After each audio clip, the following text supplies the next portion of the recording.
So we continue with class on Kitzur Shulchan Aruch, and today's class 35, and we start with Sefer Chofetz Chaim, and big subject is new, so it's avak. So big subject is avak loshen hara.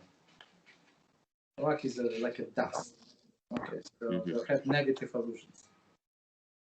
There are times when a speaker makes a positive statement about a person and intends it as such, but negative and harmful information can be inferred from his words. The Torah would not consider one who does this to be a halach rachil, peddler of gossip, since both his intent and his words are clearly sincere and positive. Rabbinically, however, this too is prohibited under a category referred to as avak lashon hara, the dust of lashon hara, that is spread by the way of carelessness. The common form of avak lashon hara is where one sincerely praises another, but in doing so alludes to shortcomings of that individual. Who would have believed he would have come this far? Clearly suggests something negative about the person. Such a statement causes the person embarrassment when said in his presence, be harmful to him, even when he is not in his presence. Hence, it is forbidden. Okay. Any comments? The book's very straightforward. Yes. So okay. So basically, we gotta be careful, even if you mean to say something as a praise. Sometimes it could be like negative. So the example would be like this is perfect example. Who could have happened? What happened? This guy, who he was a bum basically, and now he goes to the first Minyan, which is on one hand it's a big compliment for advance of that person, spiritual advance, but on the other hand, like for other people who did not know him, so now he's this, he is that. Okay, he was this or that, so that's an issue. Okay, continue with Kitzur, and we started the subject preparing for a prayer, and we're on Siman 12 and halacha number 3, CF3. Okay, so it is written in Kahelas 4:17. Guard your foot when you go to the house of God. The sages of the blessed memory expound this verse as an introduction regarding preparing oneself from prayer. Bracha story to 23a. Okay. Expanded that your feet in double quote, refers to orifices that are adjacent to the feet. Okay, so let's see, there is a commentary. Although the word in the verse is pronounced as raglecha, your feet, your foot, singular. According to tradition, it is written Reish Gimel Lamet Yud Hey with a Yud. Okay, so pronounced without Yud, but written with a Yud, which would normally read is Raglecho. Yes. Any question? Yeah. So let's say this is the case, but let's say one is about to pray with a Minyan, and he's not going to have another Minyan unless he goes right now. Yeah. He still has to go to the bathroom. Oh yeah, absolutely. Yeah. So it says when you want to go to the bathroom while you praying Shmona Esrei, it's abomination. So we don't do mitzvah via the avera. So mitzvah that is done through the avera is not mitzvah. It's not counted. It's not mitzvah. It's actually avera. So okay, so it says expanding your feet refers to orifices that adjacent to your feet. Okay, meaning that you have to go to the bathroom. Yeah, go ahead. For example, let's say praying Amidah was a biblical mitzvah. Let's say, right? Yeah. So that we're allowed to break a rabbinic prohibition to do a biblical mitzvah or no? No, if you're not set to if you're not ready, so there are some requirements to do that. So and you're not complying with the requirements to go to the bathroom. I mean, but it's simple. It's not the only. It's a simple explanation. The person cannot concentrate. he would think, oh, I wish they finished soon. I wish this. Can I hold another 5 minutes, or I have to go now? Maybe better I stop. So especially in the morning, like when you have your tefillin on, so you have to take off tefillin, and it takes time, and then so it's big deal. Okay. Thus the verse is teaching that when going to the house of God, there is a synagogue. To pray, one must guard himself with respect to the needs of relieving himself. So it says he says clearly must. It's not. It's a good thing to do. It must. Therefore, one must check himself before prayers. One must say before prayers to see if he does or does not need to relieve himself. Okay, and if he feels even a slight urge to relieve himself, it is forbidden for him to pray until he does so. So, I mean, that's the answer to the question. I'm going to read it again. And if he feels even slight urge to relieve himself, it is forbidden to him to pray until he does so. In addition, he is even forbidden to engage in Torah study as long as his body is in abominable state. So that's what we call it, abominable state. So let me just finish and we talk. Until he cleanses himself by relieving himself. So this cleansing himself, it's not I can relax myself. No, they call it a cleansing himself from all of these things. Go ahead. Does the Shulchan Aruch say the same thing about eating? To go use the bathroom before you eat, or no? Before you eat. I think the Rambam says something like that. So that's why I would say before pronouncing the blessing, or before if you need to say Birchas Hamazon, and now you wanted to go to you must go to the bathroom because Birchas Hamazon is a prayer. You have to Birchas Hamazon in many things, in many aspects, it's comparing to our Shmona Esrei. That's how serious it is. Yeah. Understood. Okay, so let's read the commentary. It says, commentary number 5. It is also forbidden to recall all of the other recite. Okay, so he says, it is also forbidden to recite all other blessings or Shema. So okay, so you had a specific question for he wants to go eat, or he wants to, for example, he's thirsty, right? So I mean, if he has to go quickly to the bathroom, so he can go quickly to the bathroom. If he's so thirsty, so he cannot hold, he can say blessing on the water, whatever, drink, and then say Asher Yotzer after the bathroom. There is no problem. I mean, he can reverse the order. Okay, so. Wait, a question about water. Now, I know that if we're not, what's it called? If we're not thirsty, we don't have to make the bracha on water. Yes. That's because water isn't, we'll say, indulgent. It's not something that you. There is no taste and there is no smell. So it's always like to quench thirst. Yeah. Because what I would think is, for example, like how in the morning before Shabbos we're allowed to have like coffee or something. Yes.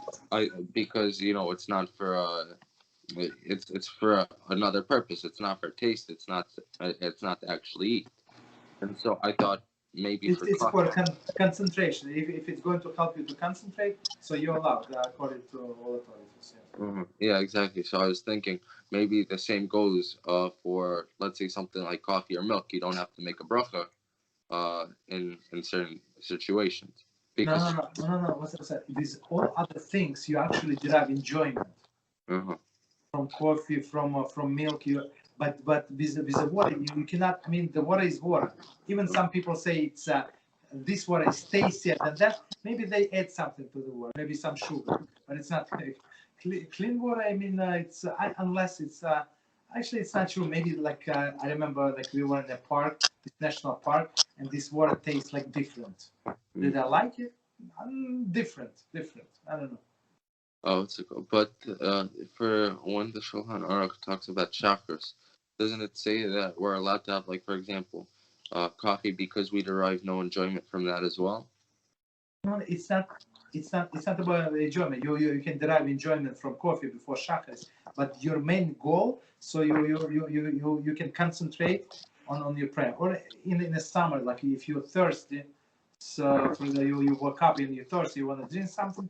So I mean, so you can talk, like you have a like dry throat, so you can drink. Me personally, I'm trying never to drink, never ever. So that's why that's Shulchan Aruch said, because you're going to be a little humble, not a little, very humble. You know, when people eat and drink, and so they become a little arrogant and stuff like that.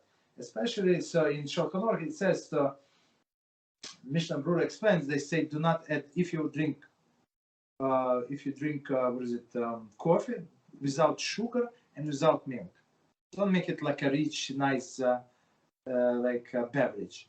So if you need for caffeine to boost your energy, to open your eyes, black coffee is going to work. But they say if he cannot drink otherwise and stuff like that, so some lenient and they allowed sugar and the milk, basically. Okay. But I say just in order to be humble, you can survive, and once you got used to it, there is no problem. Okay. So okay. So there is one more comment. When they comment on until he cleanse himself by relieving himself, so he cannot start praying until he cleanse himself. Okay. So it says, see above 4:1. Where it states that one who does not relieve himself upon feeling a pressing need also violates prohibition of you shall not render yourself abominable. So abominable, okay, so let's see what it says, and then we add. Here we learn that even when the urge to relieve oneself is not urgent, it is still forbidden to engage in Torah study and prayer.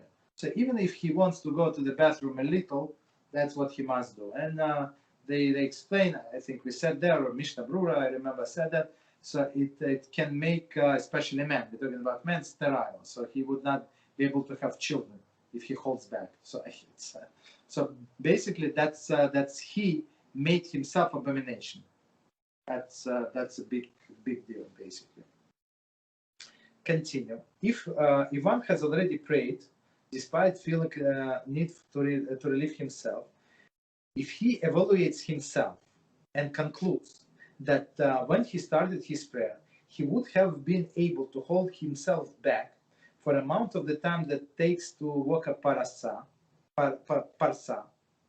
okay, which is an hour and a fifth of an hour.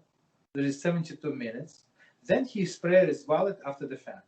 So here's the thing, so as we said, there is a b'diavad, like after fact. So he already did it, he did not do according to halacha. So the question is, okay, he broke halacha, we said do not pray. He prayed anyway. For example, he did not know, he this, he that. So the question is if he has to pray again, basically.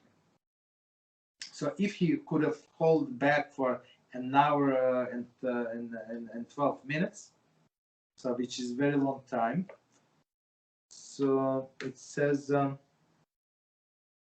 so they explain the meal. Okay, we discussed before, but one more time. So between 2.4 and 2.9 miles, right? See appendix.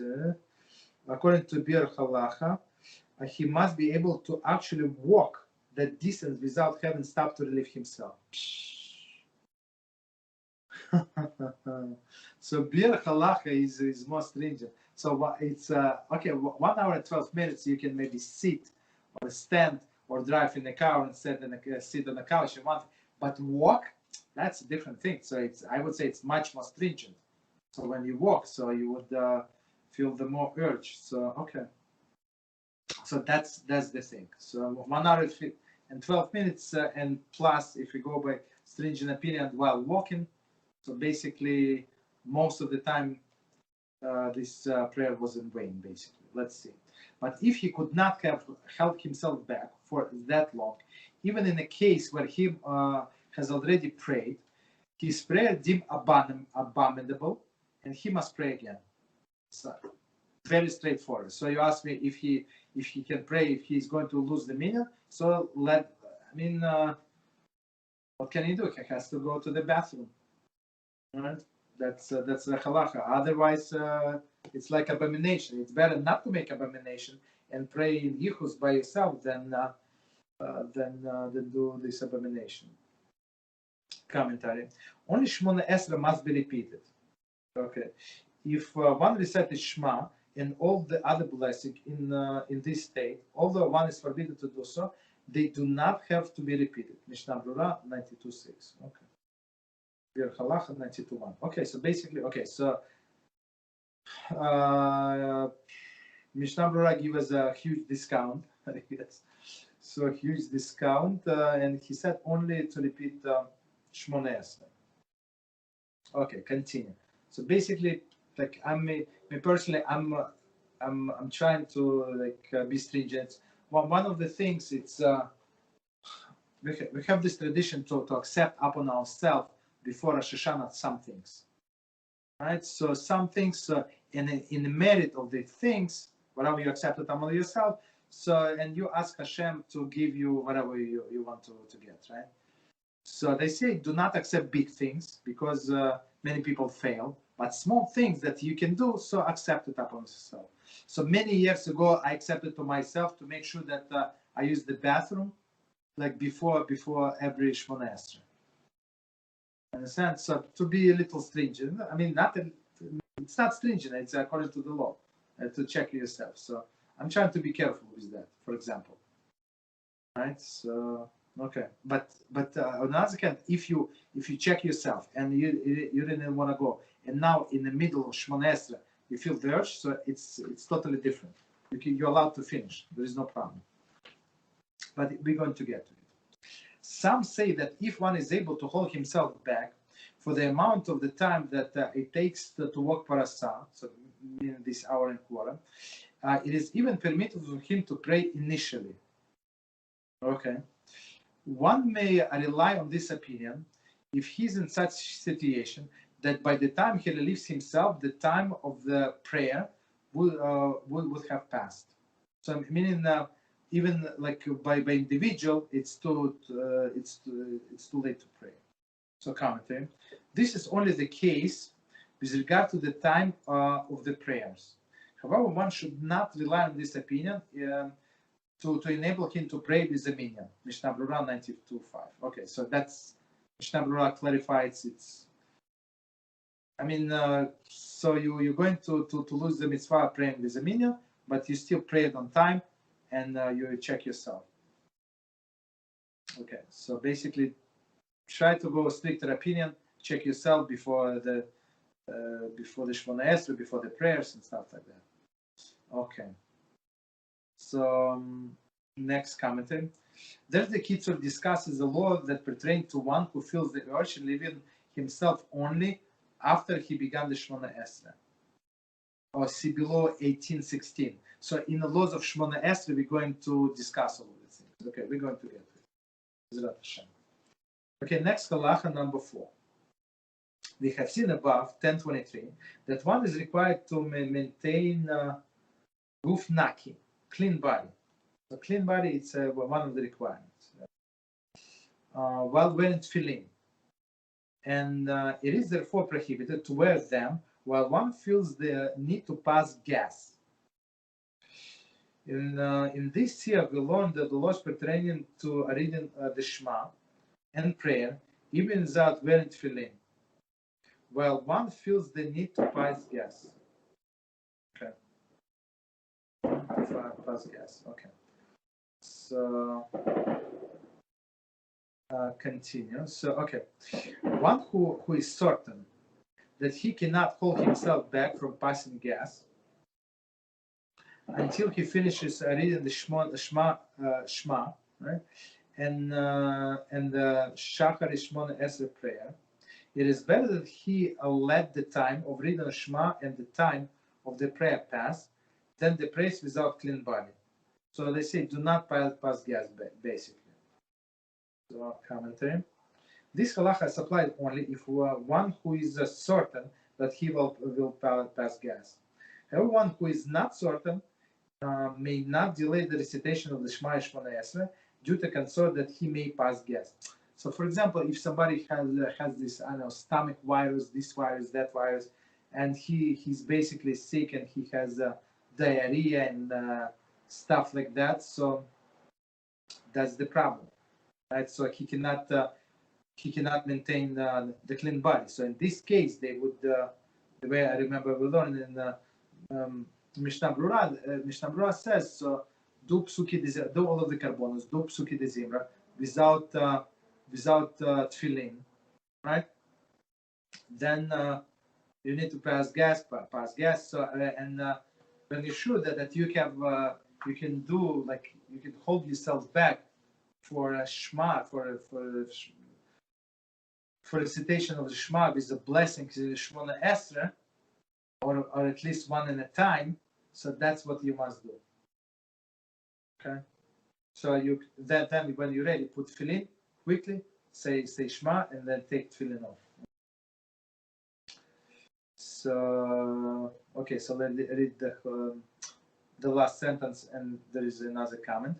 It is better that he let the time of reading the Shema and the time of prayer pass than to pray without clean body. So meaning that if he can go to the bathroom and but the time of the Shema is going to pass, so let him go to the bathroom. That's what it means. Commentary. This means that he should not recite Shema and the Shachar Shmona Esrei together at that time. Okay. Rather, he should recite Shema in a proper time, even without tefillin, despite the certainty that he will pass gas at the time, and let the time of Shachar is passed by without praying Shmona Esrei. Okay, well, what can he do? Shmona Esrei is different than Shema, since when praying Shmona Esrei, one is standing directly before the king, and it is unacceptable to pass gas in such a situation. So basically, I mean, he Mishnah Brura. So it's and he summarizes the difference between Shema and Shmona Esrei.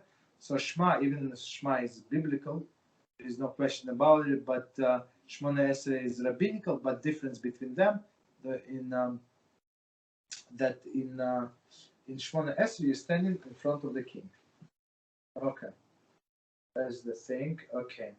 And if due to this the time for the prayer had indeed passed by, he is viewed as one who has considered forced to unavoidably miss prayer. And he may therefore make up this prayer by adding an additional prayer after prayer later, as will be explained below. Okay, so one more time. And if due to this the time for the prayer had indeed passed by, so I mean he could not, he went to the bathroom, he is viewed as one who is considered forced, right, to unavoidably miss the prayer, and he may therefore make up the prayer and add an additional prayer later, as will be explained below in Siman 21. So before we got to Siman 21, it's a long way to go. So basically, in some instances, you're allowed to say the second Shmona Esrei. So if you were forced to miss it, you're doing the mitzvah, and whatever happened, I don't know, whatever happened, you are prevented by some circumstances beyond your control. So you're allowed, for example, you miss Shachar Shmona Esrei, so you're allowed during the Mincha to say two Shmona Esreis. So first you say Shmona Esrei for Mincha, and then second, right after you finish, you continue with second Shmona Esrei, and you have in mind that it's Shmona Esrei for Shacharis. But it's only if you did not plan on doing so. So I remember that there was one guy, and unfortunately, I don't know, like that's the problem. The problem I see among the people. Some people do not learn, period, but some people learn just snaps here and there. So he learned that if you miss a Shmona Esrei, you can do additional Shmona Esrei. So always, so I would go to that shul for Marif, right? And he always was diving down to Shmona Esrei, right after one after another. So I told him, "What are you doing?" So basically, I have no idea why he did not pray mincha. It's a different story. But he said that's my shortcut. That's what I'm going to do. Understand? That's absolutely wrong. And it's I think that Shmona Esrei in vain. All of the blessing in vain, the way I understand. Continue. It seems if it seems to him. So basically, in this case, it was gas. I mean, he ate whatever he ate. He does not feel good, so we allow him to do second shmonas. For the next prayer, if it seems to him that he cannot hold himself back during the reading of the Shema only, then he should put on tefillin between the blessing who chooses the people Israel with love. Meaning, it's this blessing. It's a right before the Shema, the Shema Israel line. That's the last blessing, right? And in this case, he can say blessing. Does not. Yeah. It says that he can recite blessing on tefillin. In that case, you can break there. So basically, you skip a lot from the Shema, all of this blessing before the Shema. So basically, they try to minimize time that he's going to wear tefillin as much as possible.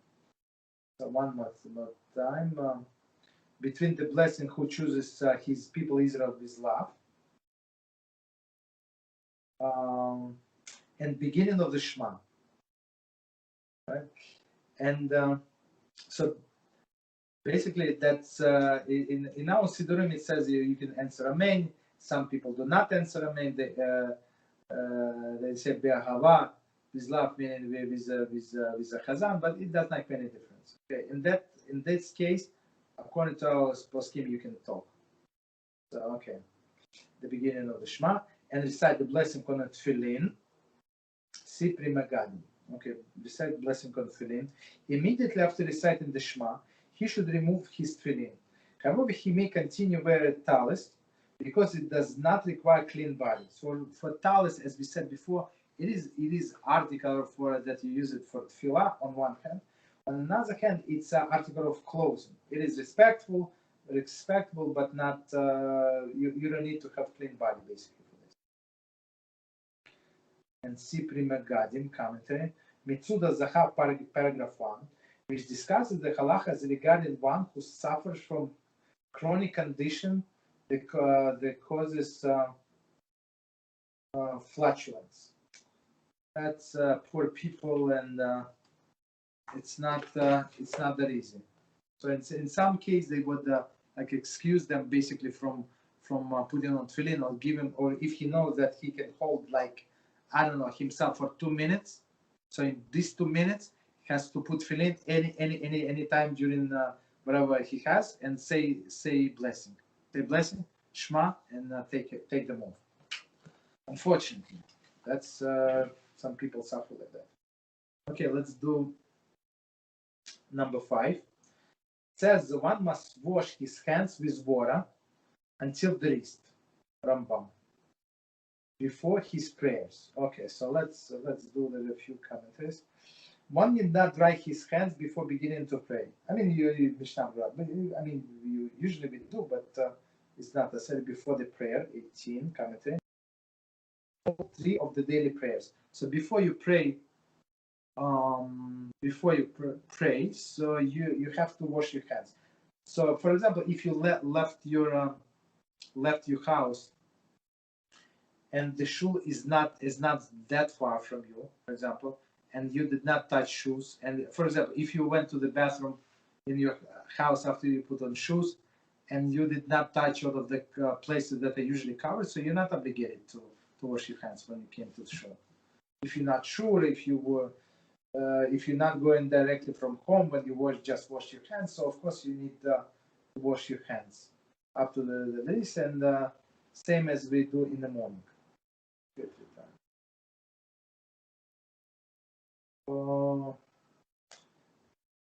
Just 1 second before his prayer. Therefore, even though he has already washed his hands, in the morning upon arising. So I mean, it was some time ago, right? As we have seen above in Siman 2, if after that washing he touched with his hands any soiled place, there is any place that on the body of the person that they usually covered. So I mean, you scratch your neck even, right? They're usually covered. That can have beds or sweats, beds of sweat there. So meaning that you touch the sweat, or if he scratches his head, right? Head means scalp, not the hair. Hair there is no problem. Or if he did not wash his hands in the morning until wrist, somehow, I mean, he did not have water, or it was not enough water. He spilled, he this, he that. Okay, so basically that's the reason. In all of these cases, he must wash them again before the prayer. So, but as we said, if you just coming from house and you know that you did not touch all these places, covered places, and you did not touch shoes, so you're not obligated to wash. Okay, go ahead. So I heard that when it comes to scratching your head, that's only not allowed when the hair is usually under your kippah. Is that correct? Yes, because this place it's under different category. It's in category of the places that I usually cover. But if I scratch myself here, for example, I scratch on my hair, there is no problem. If I scratch like underneath the hair, like my scalp, that's the problem. That's I'm touching the skin. Okay, so but you're right about kippah, yeah. Okay, if one does not have a water available there, he must go after it. Right? So it's not so easy. So he must wash hands. This is only if he knows that there is a water in a certain place. He need not to go to the place if he's not sure if there is a water there. Okay. I remember somewhere in Israel, so it's one of those beautiful, beautiful shuls. Like they even though it's new, but it was built like the old building, like old Eastern like I'm not sure some kind of Sephardic maybe, I don't know. Well, from what country they are from, and but it was closer to me, to my hotel, so that I went to Davening with them. Very interesting, and they held like big gates, beautiful gate, and right when you enter the gate, they had this faucets with the cups. It was so unbelievable. So even like when you go to the on a shul yard, so you have even there you have your hands clean. Very nice. This obligates him. So continue. So meaning if he did not have water, he has to search for water. This obligates him to go up to 4 mil. We're going to see what is 4 mil.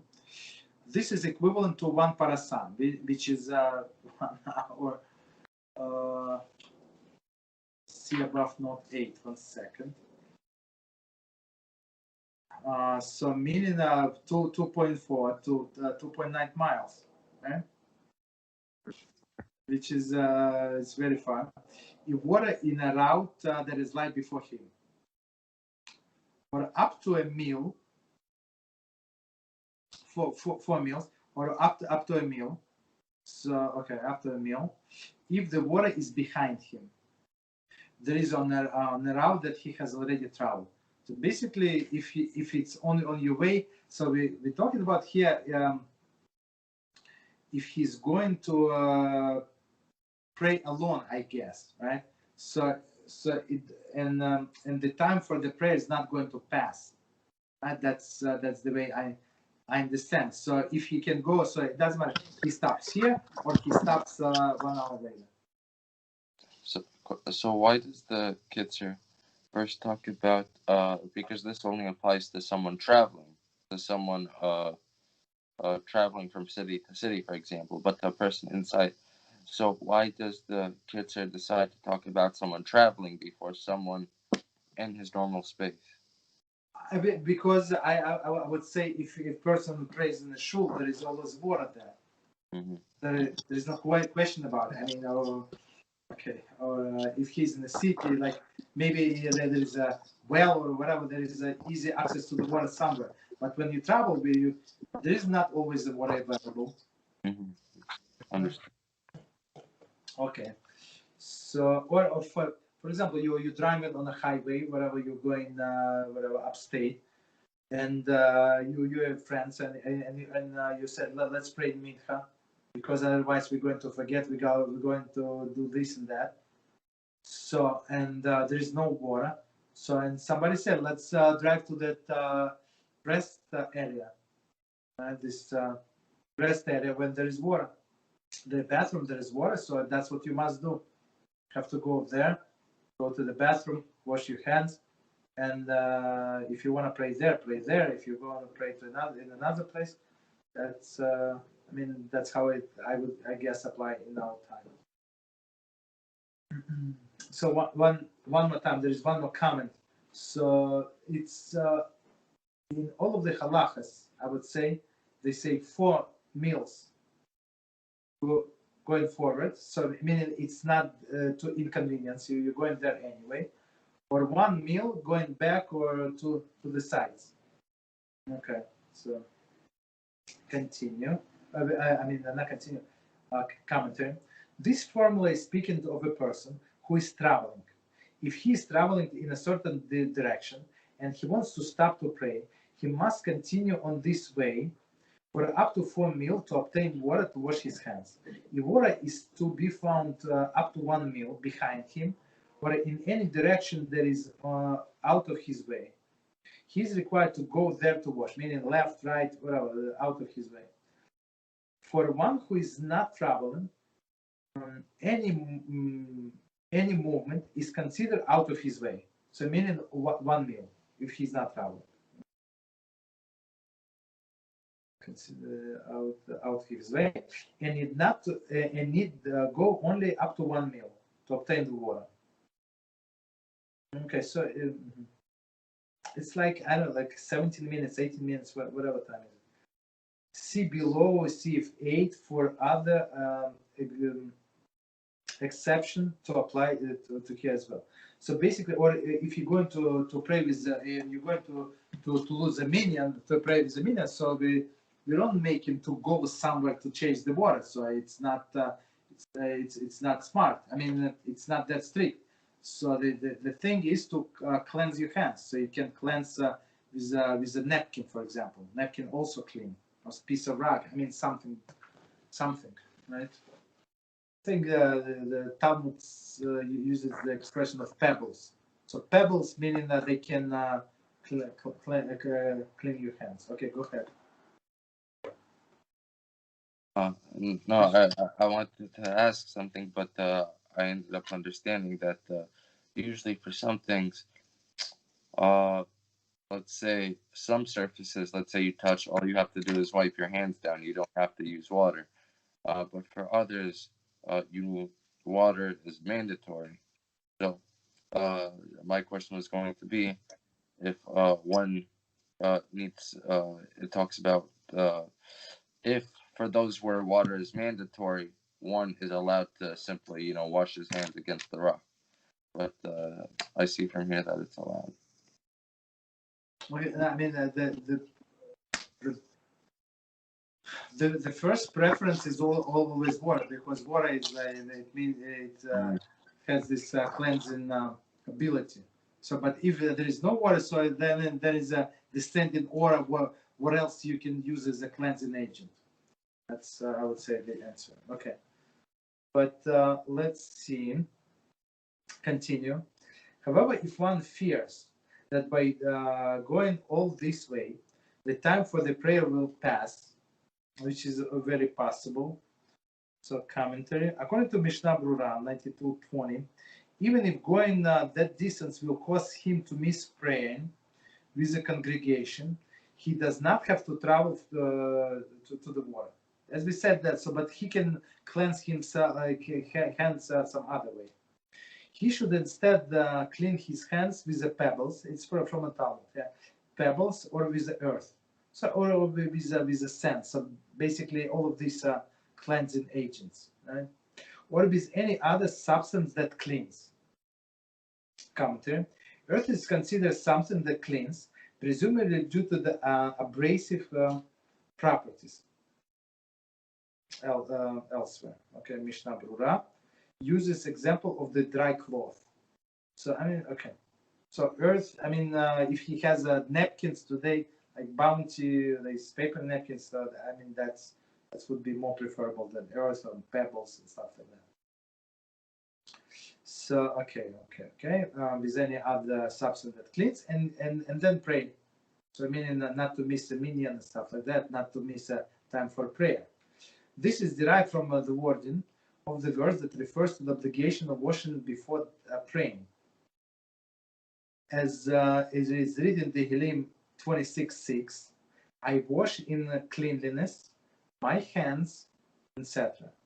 I wash connotes washing with water. That's when we say wash, it's all with water, not with pebbles, right? Whereas in cleanliness connotes any method of cleaning the hands.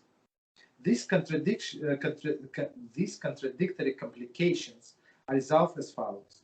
I wash with water when possible, but if there is not possible, with cleanliness, there is with anything that cleans. I mean, it says beautifully.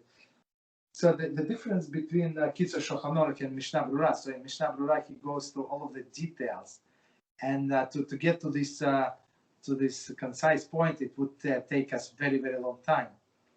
So I would say it's my approach that it's a proper to get basic knowledge, and here in this art scroll, they made amazing they did amazing job with all of these things that they add to the Kitzur itself and to these notes. So I mean, so my approach is would finish Kitzur, and then we can go to Mishnah Brura Beezrat HaShem. There's no problem. Okay. So continue. We have time for one more? We'll stop, yeah? Okay, one more. Okay, the last thing we stop.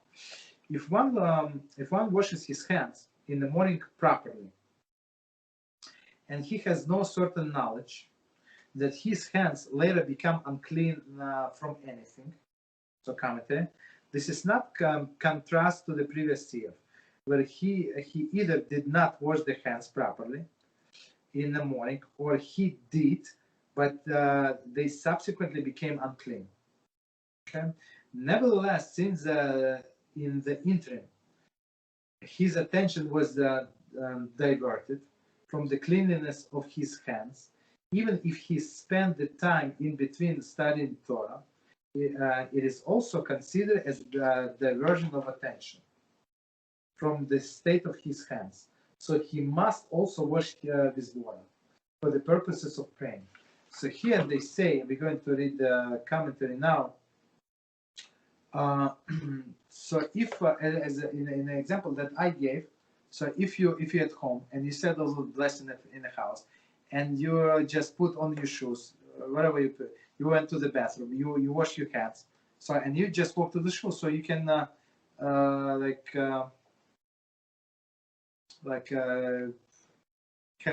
have your attention to cleanliness of your hands, so it's not going to touch things, right? But if some time passed and you did this and you did that, so I mean you talk to people, so you already diverted your attention. So in this case, you must wash your hands again. Okay, so Mishnah Brura 92:23. Person hands are constantly moving without his being conscious of them. Therefore, if he was not paying attention to them, they might have touched unclean parts of the body without his knowledge. I mean, he just automatically, that's what we do. Okay. And it says, so he must also wash his hands in the water for the purpose of praying. So basically, the Shulchan Aruch says, since he's not sure 100% that he did not touch something, these areas that he was not supposed to touch, so he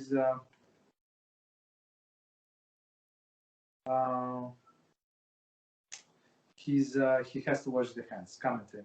However, one need not wash his hands prior to studying the Torah or recited other blessing, as long as he does not know that have to touch something unclean. Mishnah Berurah. That's very interesting. So if he wash his hand and he does not know for sure that he touched something unclean, so it is a little more lenient with the study of the Torah, so he does not have to wash his hands again. Okay. But some rabbis they advise it's like a little stringency, just to make sure that you wash your hands before you pray, before you start in Torah. However, in this case, when one does not know whether he had to touch unclean place or not, he need not travel to a different place specifically to find water. So here's another leniency. If you for sure you know, so they say you have to go, unless you're going to miss a minyan or the time of the prayer passes, right? And he has other things to clean with. But here, in the case of the doubt, so since it's rabbinical, so we don't drive him crazy. Thus, if he does not have water available, and if he will not go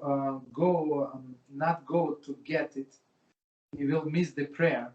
And if he will go to get it, he will miss the prayer with the congregation. He should not go after the water. Right? So that's the leniency, which is good. But rather clean his hands with anything that it cleanses, and prays with the congregation. Okay, I think we can stop here. That's good. We cover a very good amount. Any questions on what we said? Honestly, not really. It's very. He's very straightforward. Mm-hmm. Sure. Any other questions? Pretty much, no. Okay, so let me stop recording then.